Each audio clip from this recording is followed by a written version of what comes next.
Let me make you fast because with a clear suspense of an art first English expression, grasping or closing or straws that goes beyond the platitudinous English expression to encapsulate trying to find some ways to succeed when nothing you choose is likely to work.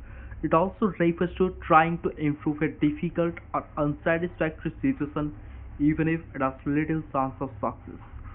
इस expression का मतलब ये है कि जब आप कोई काम को अंजाम देना चाहते हैं, कोई काम को सक्सेसफुली कंप्लीट करना चाहते हैं और उस काम को करने का जो सारा का सारा फॉर्मेलिटीज होता है, प्रोसीजर्स होता है, जो सब कुछ फेल हो जाता है, उसके बाद अब जब एक्सट्रीम डिसीजन लेते हैं, मतलब ऐसा एक सीरियस डिसीजन लेते हैं जिसमें जो जिस डिसीजन का सक्सेस होने का चांस बहुत कम होता है, फेलियर का चांस बहुत ज़्यादा होता है, मतलब खतरे का बहुत चांस होता है, उसमें उससे बचने का बस बहुत कम चांस होता है।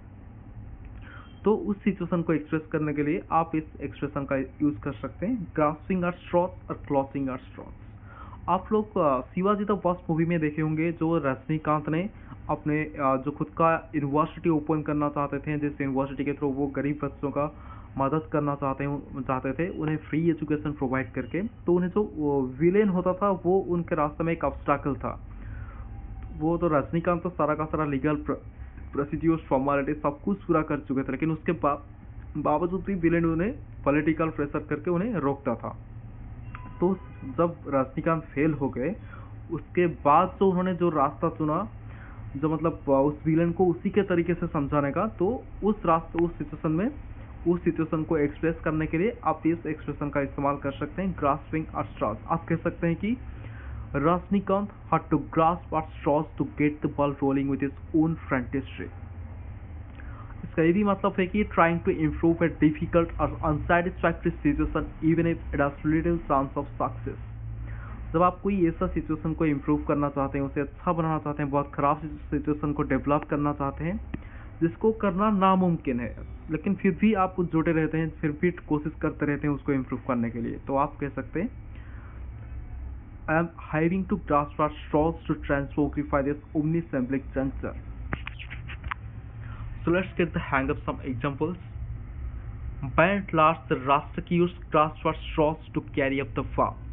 इसका मतलब है कि by and large means आमतौर पर, the Rastakiyus means जो strugglers होते हैं, जो मेहनत करते हैं हाई सोशल स्टेटस पे जाने के लिए, बहुत अमीर बनने के लिए, बहुत सबसे कुछ एक्स्ट्राऑर्डिनरी चीज़ करके आगे बढ़ना चाहते हैं, उन्हें कहा जाता है राष्ट्रक्यूर। अब सिंपल इंग्लिश में स्ट्रगलर कहते हैं, आर्ट फर्स्ट इंग्लिश में राष्ट्रक्यूर कहेंगे। राष्ट्रक्यूर का यहाँ पे जो यूज हुआ है, प्लूरल फॉर्म यूज हुआ है, राष्ट्रक्यूर्स।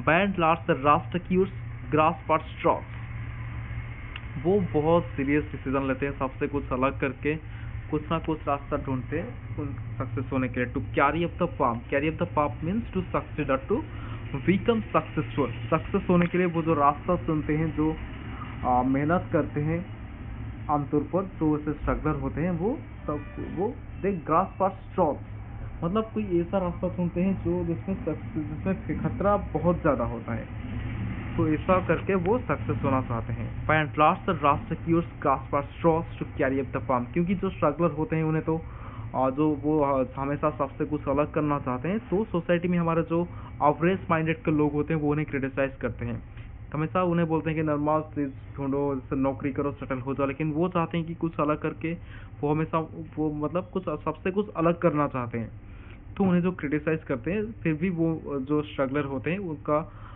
कदर ना करके, उसको ना सुन के वो आगे बढ़ते रहते हैं, तो उसे कहते हैं दे ग्रास्प एट स्ट्रॉस। मतलब वो जब फेलियर हो जाता है उसके बाद भी वो हार नहीं मानते हैं, उसके बाद भी वो मेहनत करके आगे बढ़ने की कोशिश करते हैं, तो they grasp at straws to carry up the farm to become successful.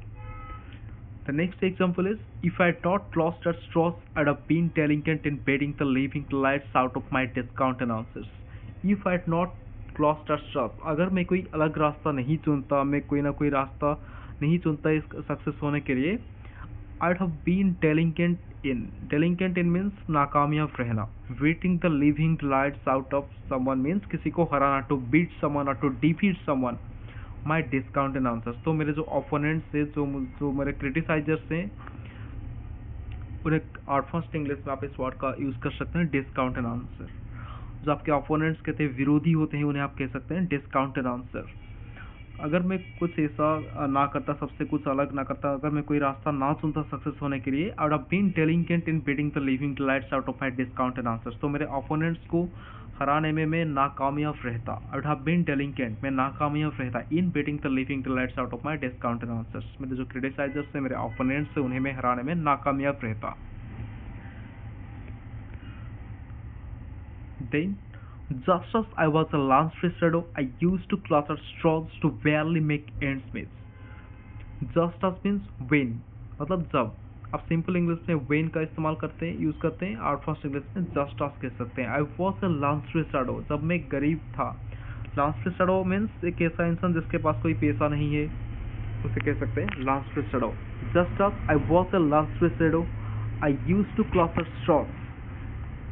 तो मैं कुछ ना कुछ रास्ता ढूंढ निकलता था, कुछ ना कुछ रास्ता में चुनता। आई यूज टू चुना करता था। I use to clutch a straws to barely make ends meet. मैं अपने गुजारा करने के लिए, barely make ends meet means अपना गुजारा करना। I use to clutch a straws, तो मैं कोई ना कोई रास्ता ढूंढ निकल लेता था मेरा खुद का गुजारा करने के लिए, जहाँ मेरे पास कोई पैसा नहीं था। Just as I was a lunch-free shadow, I used to clutch at straws to barely make ends meet. The last example is when I was asked over the rostrum to Autoskidius' speech, I had to grasp at straws.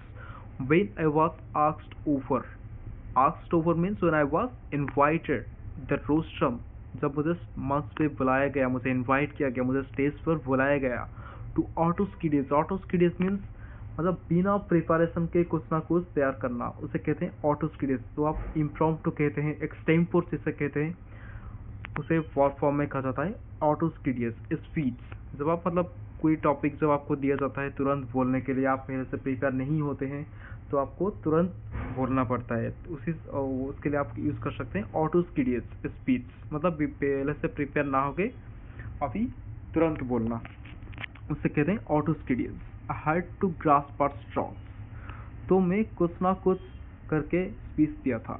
मतलब मैं तो पहले से prepare नहीं था, तो मुझे ऑटोस्किडियस करना पड़ा था उसी सिचुएशन में, तो मैं कुछ ना कुछ करके स्पीच मैंने दे दिया।